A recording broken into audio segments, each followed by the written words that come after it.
So yes, game multiplayer online asal Korea yang juga dikenal sebagai MMORPG ini akan ditutup di Eropa dan di Amerika Utara pada 27 Juni karena penurunan jumlah pemain aktif setelah kasusnya si Edward Kang ini.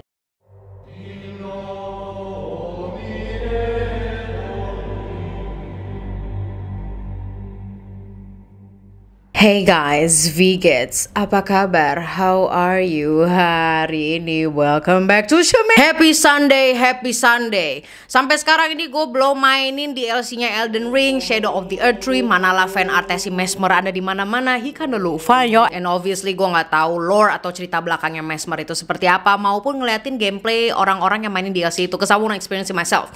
Therefore, dikarenakan itu, gue hampir setiap weekend gue itu latihan ngebakarin orang-orang online multiplayer with my blasphemous blade. Apalagi gue udah NG plus 2, nggak flexing sih, sebenarnya itu kesalahan yang fatal.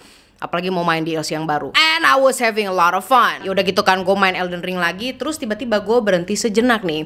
Dikarenakan gue keinget back then, tahun 2010, yang dimana lo mesti hati-hati siapa yang lo tebas di online video game. Dikarenakan itu telah menginspirasi seseorang untuk melakukan pembunuhan di kehidupan nyata. Itulah yang terjadi pada seorang pria Prancis yang ditikam dan hampir dibunuh oleh sesama pemain Counter-Strike. Counter-Strike gak tuh? Nah ini namanya Julien Barraud.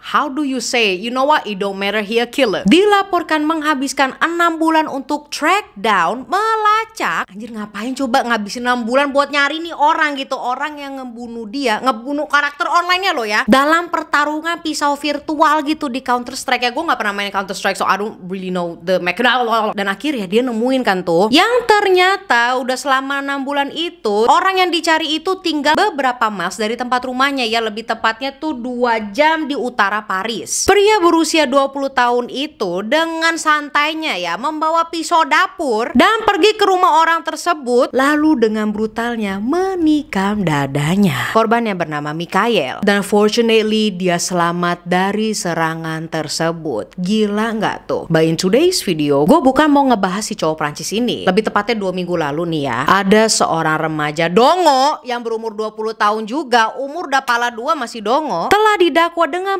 percobaan pembunuhan tingkat 2 dikarenakan menyerang korban yang bahkan belum pernah dia temui secara langsung. And you guess it right, karena apa coba? Video game. Langsung aja gue kenalin yang namanya siapa nih? Edward Kang. Gue taruh aja artikelnya di sini biar kalian bisa baca juga, tapi gue translate Indonesia di sini. Alright. Dia dan korbannya ini belum pernah ketemu langsung sebelum serangan di Minggu pagi. Bayangin loh, baru hari Minggu is a happy Sunday, and then si anjing ini malah datang. Nah, telah diketahui mereka ini kenal lewat game online yang bernama ArcheAge. Gue nggak pernah mainin, I don't know what that is, tapi nama game itu adalah ArcheAge. Kata Sheriff Nassau County Bill Leeper saat konferensi pers setelah si Edward Kang ini memberitahu orang tuanya bahwa dia akan pergilah dari New Jersey untuk bertemu teman online-nya yang dia udah kenal bertahun-tahun lalu. Nah, sebagai orang tua, oh ya udah deh sana. Nah, what happened, si Kang ini mendaratlah di Jacksonville dari Newark dan naik Uber untuk ke hotelnya yang berada di Fernandina Beach, Florida. Dia tiba di sana sekitar jam 2 pagi tanggal 21 Juni tahun 2024. It is still recent. Dia check-in. Abis itu dia pergi deh tuh ke Ace Hardware.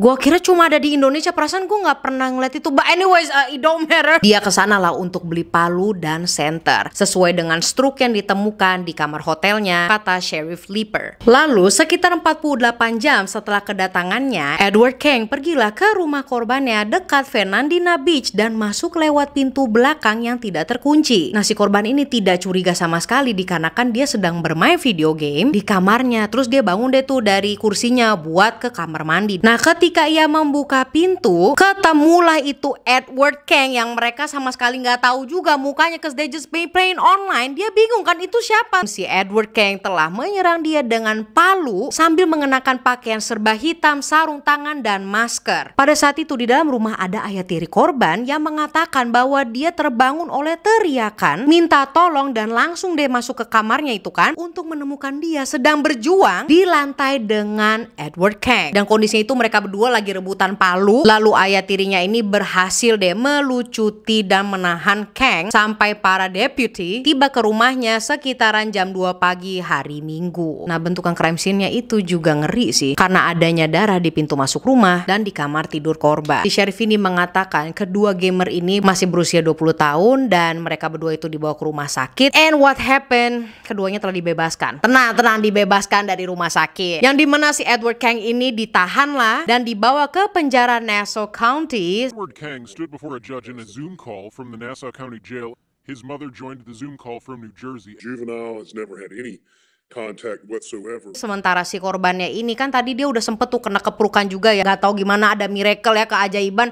Gak meninggal loh dia. Kan lu inget kan tadi dia sama-sama nyerang gitu. Sama-sama nyerang. Lagi self defense kan. Di aftermath korbannya ini tetap kena luka parah di bagian kepala. Tetapi he was well treated. Yang dimana dia bisa pulang lah dari rumah sakit. And now what happened? Ini bedanya sama si Counter Strike. Kalau si kasus Counter Strike itu kita tahu kan apa yang terjadi. Yang mereka lakukan pas lagi gameplay. Si korban itu nusuk secara virtual. Nah kalau kasusnya si Edward Kang sama nih cowok yang di Florida, don't nobody knows what happened in the video game. Apa yang membuat si Edward Kang ini sampai nyari siapa itu korbannya, terbang pula ke Florida, check in dulu ke hotel, beli palu dulu ke S1. Nah sekarang kan tadi nama video gamenya apa tuh? Archangel, Arch. Ada follow up-nya nih. Dan ini semua terutama berlaku untuk Arch. Menurut pengumuman di situs websitenya, game multiplayer online asal Korea. Oh, ada yang main Arch kah di sini? Tell me in the comment section. Dan menurut kalian apa sih yang ngebuat sampai si Edward Kang ini sampai begitu? Kang could be seen wiping away tears multiple times while the prosecution made its case to the judge. As Kang continued to wipe away tears, the judge issued his ruling. Or bail will reasonably protect the community from risk of physical harm. So yes, game multiplayer online asal Korea yang juga dikenal sebagai MMORPG. Ini akan ditutup di Eropa dan di Amerika Utara pada 27 Juni karena penurunan jumlah pemain aktif setelah kasusnya si Edward Kang ini. Insiden ini menjadi pengingat tegas tentang potensi konsekuensi yang nyata dari interaksi online video game yang harus kita waspadai, kata Sheriff Leeper saat press conference. Kami menghimbau kepada publik untuk berhati-hati dan langsunglah laporkan perilaku online yang mencurigakan kepada pihak berwenang dan selalu memastikan rumah kalian terkunci dengan aman. Nah, ngomongin pintu yang selalu harus dikunci, jeleknya nih di Amerika itu, ya gua nggak tahu ya kalau di negara bagian lain. When I was there, don't nobody lock their backyard. Jadi kalau ada orang di rumah, they don't even lock their backyard. Sampai akhirnya night time, udah malam baru dikunci. Lah kalau daytime, they didn't care. Tetapi tergantung di daerah dan areanya juga. Kalau area kalian itu privilege atau yang kayak aman, gak yang gila-gila amat, jadinya mereka pede-pede aja tuh ngebuka pintu belakang. But still, this is what happened. Well, I guess this is it, y'all. Thank you so much for watching today's Welcome to Shemerica.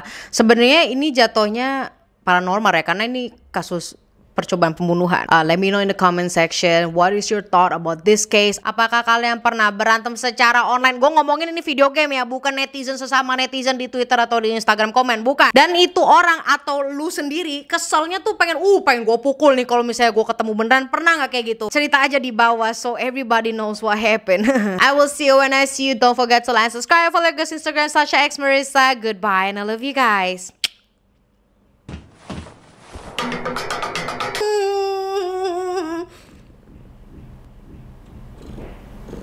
Ding ding ding ding ding ding ding ding ding ding ding ding la la.